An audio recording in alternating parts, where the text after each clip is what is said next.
दोस्तों नमस्कार। दोस्तों यूपी की बिसात यानी सबका सब कुछ दांव पर। चार चेहरे खासतौर से उभर कर सामने आएंगे। अखिलेश यादव, मायावती, योगी आदित्यनाथ और प्रियंका गांधी। सबका सब कुछ दांव पर और इस दांव के आसरे आने वाले वक्त में सियासत की मोटी लकीर इस देश के भीतर में खींचेगी, जो इस बात को बतलाएगी कि सामाजिक समीकरण से क्या वाकई चुनाव जीता जा सकता है। वह यह भी बताएगी इस देश के जमीनी मुद्दे जो लोगों के पेट से जुड़े हैं, जो लोगों के रोजगार से जुड़े हैं, क्या वह भी कोई मायने रखते हैं। इस बिसात का मतलब यह भी है कि जब ताकत आपके पास हो तो फिर आप चुनाव को मैनेज कर सकते हो, यानी चुनाव में जीत अपने अनुकूल कर सकते हो। यह भी मैटर करेगा।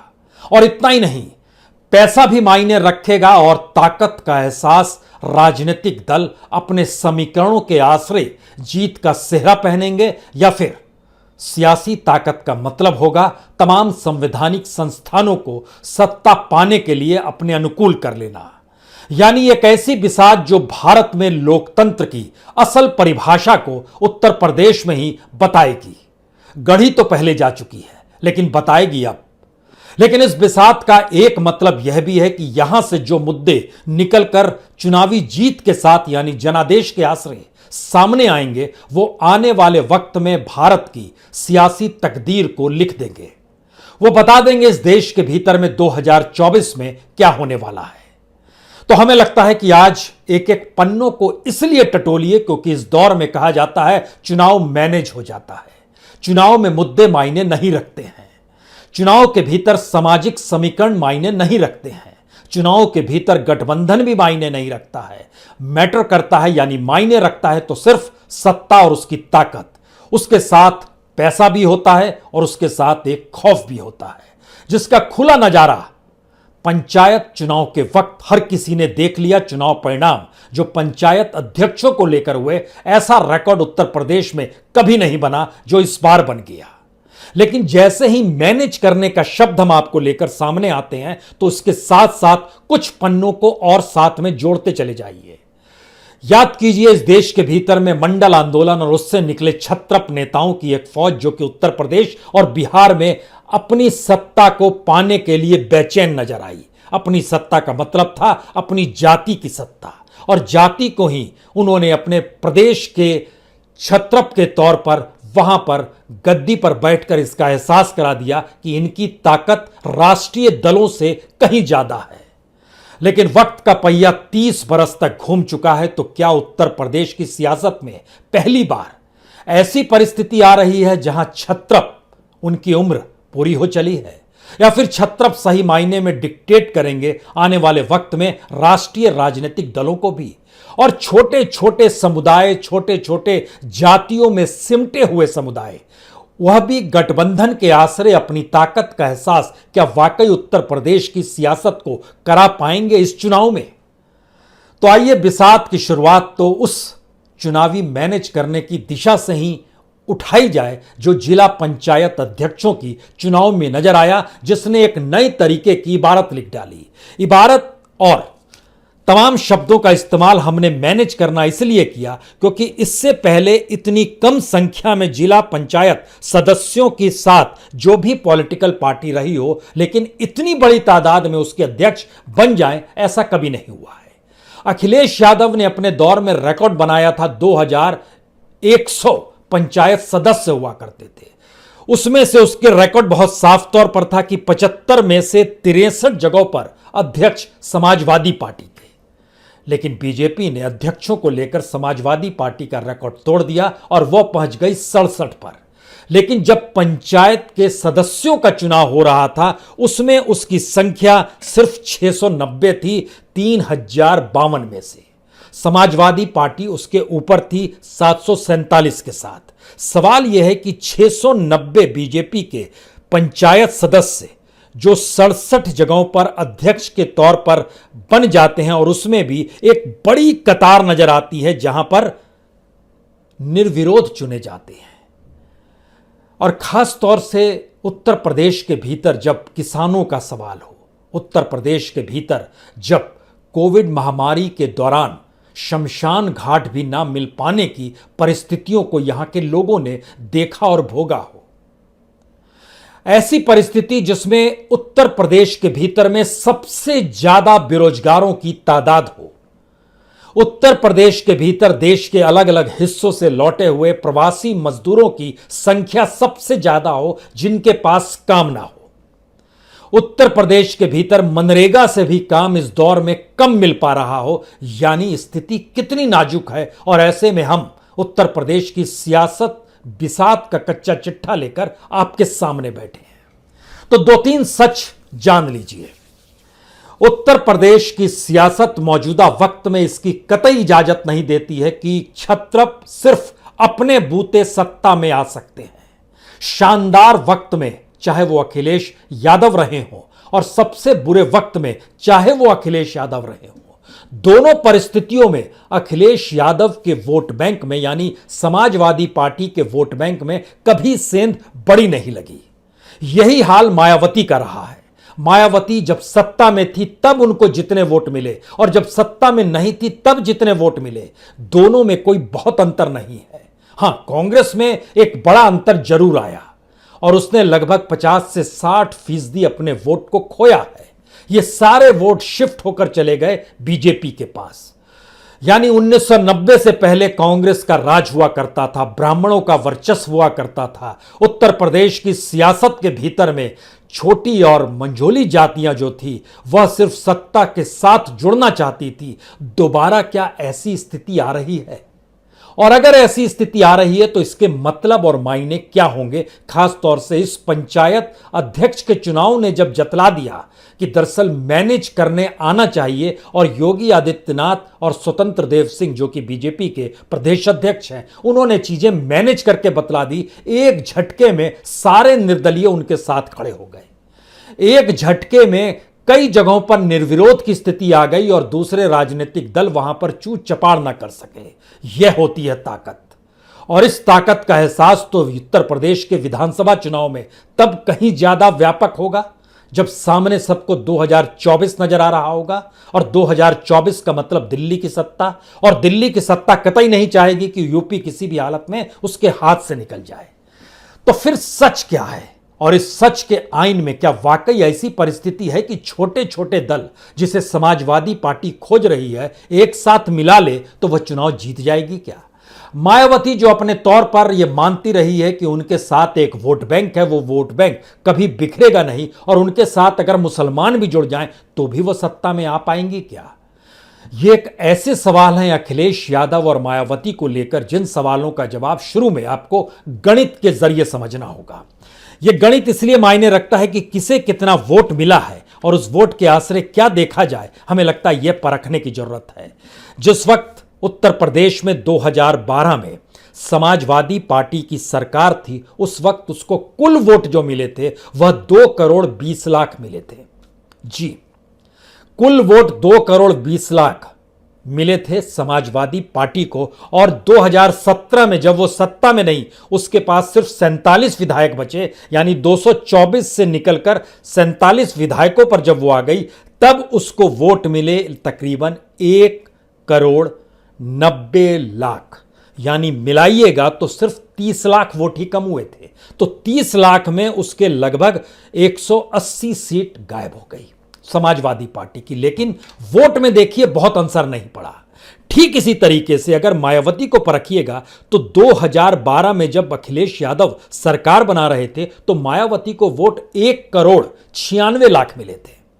और 2017 में जब बीजेपी सत्ता बना रही थी तो उसके सामने भी उसके वोट में कमी जो आई सिर्फ 3 से 4 लाख की कमी आई। 1 करोड़ 96 लाख से घटकर 1 करोड़ 92 लाख हो गए।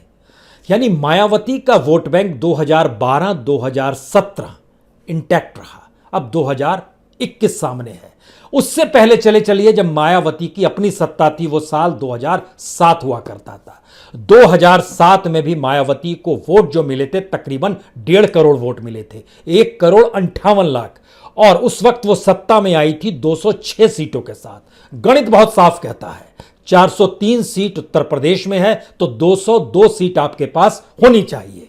और मायावती 206 सीट जीत गई थी 1,58,00,000 वोट के साथ, और उनसे कुछ ही वोट कम थी समाजवादी पार्टी की 1,32,00,000, यानी अंतर तकरीबन 26 लाख का। ध्यान दीजिए, 26 लाख के वोट के अंतर में समाजवादी पार्टी हार जाती है, मायावती सत्ता बना लेती है 2007 में। 2012 आता है तो तकरीबन 24 लाख के अंतर पर समाजवादी पार्टी आगे निकलती है मायावती से, और वह 224 सीट के साथ सत्ता बना लेती है। मायावती के पास सिर्फ 80 सीट आती है।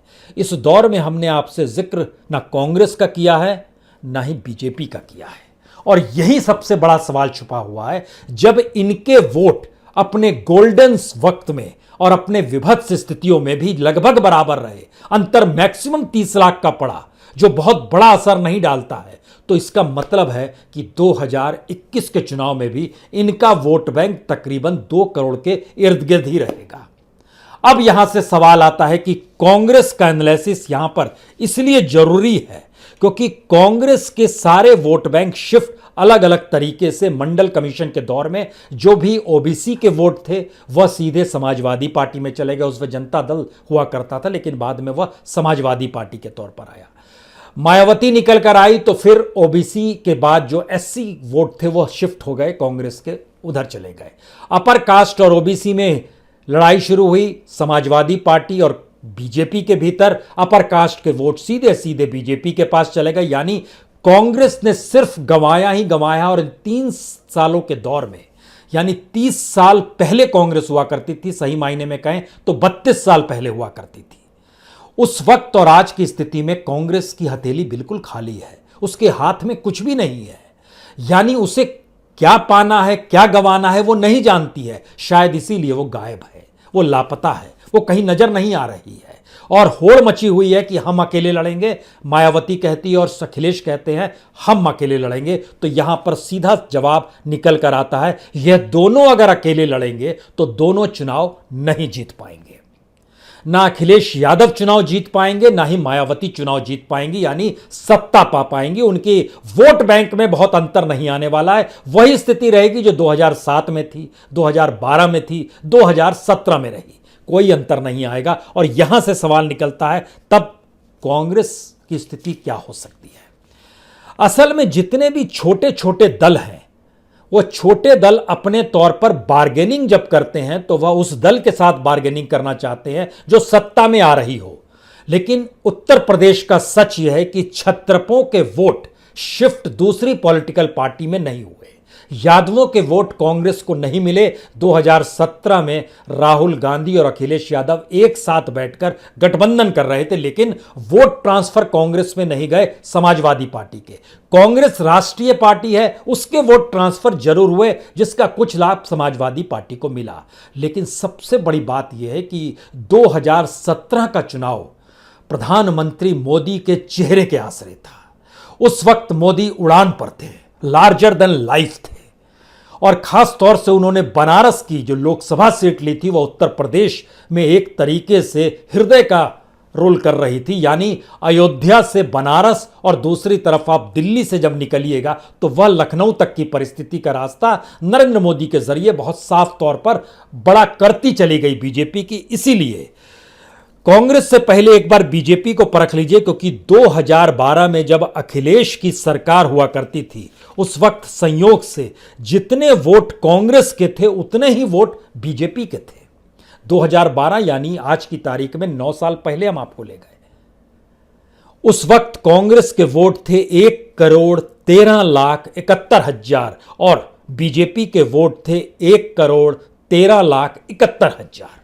लगभग दोनों वोट बराबर थे। लेकिन 5 वर्ष के बाद जब चुनाव होता है तो कांग्रेस के 60% वोट चले जाते हैं, गायब हो जाते हैं। वह 1,13,00,000 से घटकर 54 लाख पर आ जाती है, 54 लाख पर यह वोट कांग्रेस के मिले।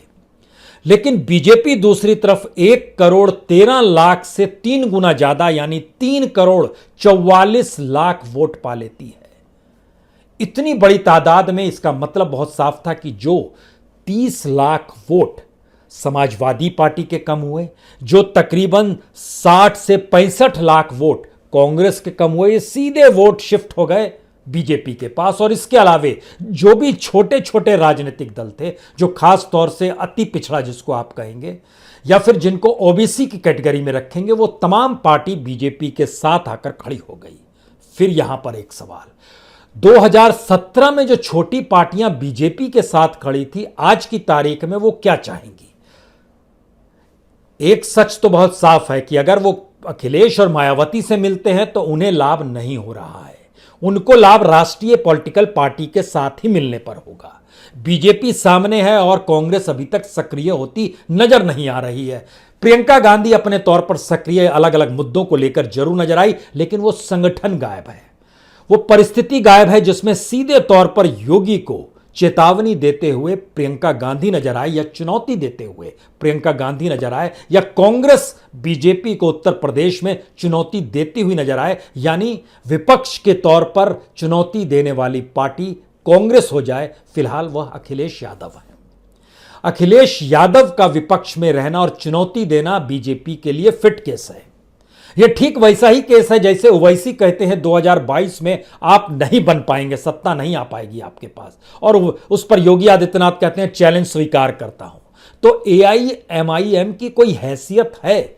उसका सच भी अगर आपको जानना है तो जरा समझिए कि इस 2017 में ओवैसी की पार्टी को सिर्फ 2 लाख वोट मिले थे, एक्यूरेट 2,04,142 वोट मिले थे। उत्तर प्रदेश की लगभग 38 सीटों पर उनके उम्मीदवार थे, एक भी कैंडिडेट नहीं जीत पाया। यह ठीक वैसे ही है जैसे शिवसेना है। शिवसेना ने 57 जगहों पर अपने उम्मीदवारों को खड़ा कर दिया, एक भी सीट नहीं जीत पाई और वोट मिले 88,000। उसको तो मान लीजिए 2,04,000 मिल भी गए, लेकिन वह चैलेंज कर रहा है। अब यहां पर सवाल है, छिटपुट और दल जो है उसमें एक अपना दल है, उसमें एक निषाद है, उसमें एक सुखदेव भारतीय समाज पार्टी है, एसबीएसपी। यह 3 राजनीतिक दल जो हैं अगर अपने बूते चुनाव लड़ते हैं तो इनके हाथ में कुछ नहीं आएगा। इनकी अपने समुदाय के भीतर वोट बैंक की स्थिति अनुकूल है, लेकिन उसके बावजूद भी ये अकेले कुछ नहीं कर सकते हैं। अपना दल ने समझौता किया तो 11 सीटों पर चुनाव लड़ी और 9 पर जीत गए, और इनको वोट तकरीबन 8.5 लाख मिले, 8,51,336 वोट। निषाद पार्टी ने 72 सीटों पर चुनाव लड़ा, छिटपुट इधर उधर समझौता करते घूमती रही, उसमें भी वोट बट गए, 72 सीटों पर लड़ा और 1 सीट मिल पाई और इनको वोट मिले तकरीबन 5,40,000। जो एसबीएसपी है इसको 6,07,911 वोट मिले, लेकिन ये 8 सीटों पर चुनाव लड़ती है और 4 पर जीत जाती है क्योंकि इसने पॉलिटिकल समझौता बीजेपी के साथ कर लिया। अब सवाल यह है कि उत्तर प्रदेश के भीतर जब बीजेपी मुद्दों के आश्रय घिरी हुई है, बीजेपी उन्हीं मुद्दों के आश्रय घिरी हुई है जो कि उसके जन्म के साथ जुड़े रहे और गवर्नेंस को लेकर भी सवाल है, तो ऐसे में सामने अखिलेश यादव और मायावती इनका कुछ नहीं बिगाड़ सकते हैं। छोटे राजनीतिक दल कुछ नहीं बिगाड़ सकते हैं। सवाल यह है कि अगर बड़ी राष्ट्रीय पार्टी के तौर पर कांग्रेस वहां खड़ी हो जाती है और कांग्रेस अपने पारंपरिक वोट बैंक को साधने के लिए, चाहे वो ब्राह्मणों का हो, कुछ हद तक वह दलितों का हो, कुछ हद तक मुसलमानों का, मुसलमान तो एकमुश्त उस दिशा में जाएगा ही जो चुनाव जीत रहे होंगे। और जब किसानों के मुद्दे का हम आपसे जिक्र कर रहे हैं तो किसानों का मुद्दे का समाधान राष्ट्रीय स्तर पर है, समाजवादी पार्टी या बीएसपी या छोटे दलों के जरिए नहीं है। एक जिक्र हम करना भूल गए आरएलडी का। आरएलडी इसलिए बड़ी महत्वपूर्ण है क्योंकि आरएलडी इस खास तौर से पश्चिमी उत्तर प्रदेश में उसकी हैसियत बड़ी ताकतवर है, और शायद इसीलिए समाजवादी पार्टी हर हाल में उसके साथ समझौता करने की दिशा में आ गई और कहा जीत जाएंगे तो आपको डिप्टी सीएम का पद दे देंगे, जो जयंत चौधरी को कहा गया, जो अजीत सिंह के पुत्र हैं, चौधरी चरण सिंह के पोते हैं। लेकिन सवाल यह है कि आरएलडी इस बात को नहीं समझ पा रही है कि आरएलडी उस किसान के हिस्से में है और उस मैनेज करने वाले बीजेपी पार्टी के दायरे में आ रही है, क्योंकि उसकी हैसियत इस पंचायत चुनाव में जब नजर आई तो उसमें बहुत साफ था कि 2015 में उसके पास बागपत और शामली 2 जगह पर उसके अध्यक्ष थे, जिला पंचायत अध्यक्ष थे। आज की तारीख में सिर्फ बागपत पे है। और पश्चिमी उत्तर प्रदेश के भीतर का अनूठा सच यह है, जिस लिहाज से बीजेपी यहां के 14 जिला पंचायत अध्यक्ष पदों में से 14 में से 13 पर जीत गई, 7 निर्विरोध हो गए, 6 पर जीत हासिल कर ली। यह मैसेज बहुत साफ है। सिर्फ बागपत छोड़ के पूरे पश्चिमी उत्तर प्रदेश में, जो कि किसान का बेल्ट है, जहां से राकेश टिकैत भी आते हैं। राकेश टिकैत भी चुनाव लड़ चुके हैं आरएलडी के साथ मिलकर, वह भी नहीं जीत पाए थे, वहां भी जमानत जब्त हुई थी। लेकिन सवाल है कि इस वक्त क्या वाकई मुद्दे मायने रखेंगे या चुनाव को मैनेज करना मायने रखेगा। इन दोनों सवाल के अक्स तले लौटिए आरएलडी पर। आरएलडी को सोचिए, 2007 में 19,29,000 वोट मिले, 2012 में वो कम हुए और 17,63,000 हो गए, 2017 में और कम हो गए, 15,45,000 हो गए। 2007 में 10 सीट जीतती है, 2012 में 9 सीट और 2017 में सिर्फ 1 सीट जीत पाती है। तो आरएलडी जैसी पार्टी भी अगर हाशिए पर है तो वहां पर एआईएम, अपना दल, निषाद, एसबीएसपी क्या मायने रखेंगे।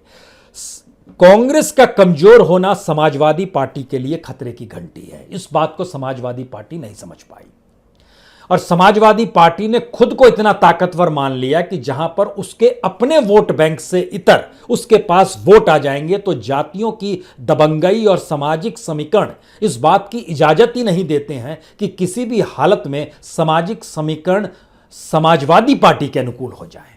लेकिन यहां पर एक बात और थोड़ी सी समझनी होगी, 2012 के चुनाव हो या 2017 के चुनाव हो, उत्तर प्रदेश के भीतर में तकरीबन 5 से 5.5 करोड़, 5 करोड़ 29 लाख 2012 में और 5 करोड़ 40 लाख तकरीबन 2017 में इतने लोगों ने वोट ही नहीं दिया।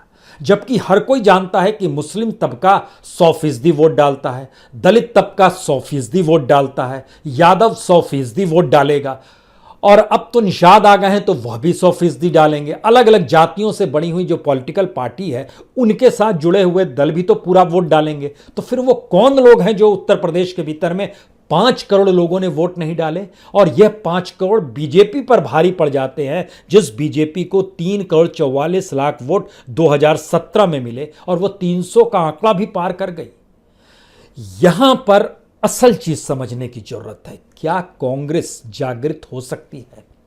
क्या कांग्रेस को जागृत करने के लिए छत्रप उनके साथ खड़े हो सकते हैं? यह इसलिए समझना होगा क्योंकि छत्रपों की उम्र क्या 30 साल में पूरी हो गई? क्योंकि 1989 जब मुलायम सिंह यादव जब मुख्यमंत्री बने उसके बाद से देखिएगा तो कभी भी 5 साल से ज्यादा सत्ता से बाहर रहने की स्थिति में ना समाजवादी पार्टी को आई ना बीएसपी को आई। लेकिन अगर अब बीजेपी जीतती है और ये 10 साल बाहर, यानी ये पार्टी के लिए, पार्टी को एक साथ रख पाना भी इनके लिए मुश्किल हो जाएगा जब आने वाले 5 साल इनको यूं ही सत्ता से बाहर रहकर बिताने होंगे। सवाल था कि कांग्रेस मुक्त भारत नारा क्यों दिया मोदी ने। एक वक्त लोहिया भी कहा करते थे, लेकिन लोहिया की दृष्टि जो थी वो कांग्रेसी नेताओं तक को लेकर थी। लेकिन यहां पर कांग्रेसी नेताओं को बीजेपी अपने साथ लाकर चुनाव जीतने का इस्तेमाल हर जगह करती रही है, यह भी छुपा हुआ नहीं है।